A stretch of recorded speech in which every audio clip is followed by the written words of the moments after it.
తిరుపతి ఆధ్యాత్మిక నగరంలోని ప్రజల సౌకర్యార్థం నగరపాలక సంస్థకు ప్రజలు కట్టే ఆస్తి పన్నులతో కేంద్ర ప్రభుత్వం ఇచ్చినటువంటి స్మార్ట్ సిటీ నిధులతో మంగళం రోడ్లో వినాయక సాగర్ అని చెప్పని అత్యద్భుతంగా నిర్మాణం చేపట్టారండి ఒక పార్క్ని.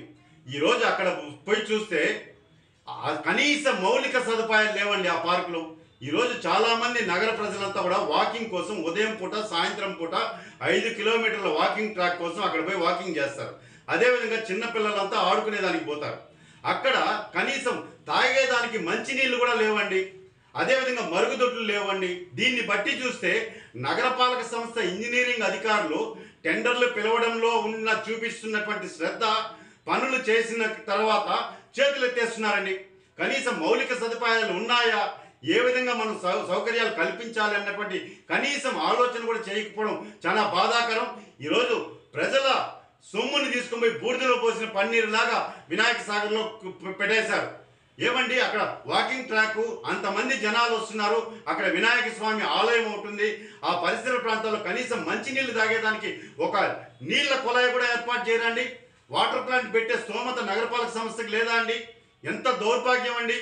నేను ఒకటే నగరపాలక సంస్థ అధికారుల్ని డిమాండ్ చేస్తున్నాను, అసలు మీరు వినాయక సాగర్కి ఎన్ని కోట్లు ఖర్చు పెట్టారు, ఎంత ఖర్చు పెట్టారు, ఎవరి అనుమతితో ఖర్చు పెట్టారు? మరి కనీసం మరుగుదొడ్లు మంచినీళ్ళు కూడా లేకుండా కోట్లు ఖర్చు పెట్టి బూడిదలో పోసిన పన్నీరులాగా చేసేశారు.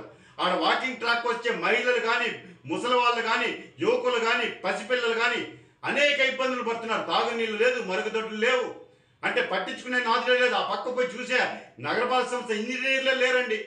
ఎంతసేపు టెండర్లు పిలుస్తామా అన్నటువంటి ఆలోచనే తప్ప ఒక పని పూర్తి చేసినప్పుడు కోట్లాది రూపాయలతో అక్కడ ఎలాంటి మెయింటెనెన్స్, ఎలాంటి సౌకర్యాలు, మౌలిక సదుపాయాలు ప్రజల సౌకర్యార్థం ఏర్పాటు చేయాలన్నటువంటి ఆలోచన చేయకపోవడం చాలా బాధాకరం. వెంటనే నగరపాలక సంస్థ అధికారుల్ని నగర ప్రజల తరఫున డిమాండ్ చేస్తున్నాను, ఆడ మౌలిక సదుపాయాలు ఏర్పాటు చేయండి. మంచినీటి సౌకర్యంతో పాటు మరుగుదొడ్లు ఏర్పాటు చేసి ఆ పర్యావరణాన్ని, ఆ పరిసర ప్రాంతాలంతా కూడా అపరిశుభ్రం కాకుండా పరిశుభ్రంగా ఉంచాలని చెప్పని నేను నగర ప్రజల తరఫున డిమాండ్ చేస్తున్నానండి.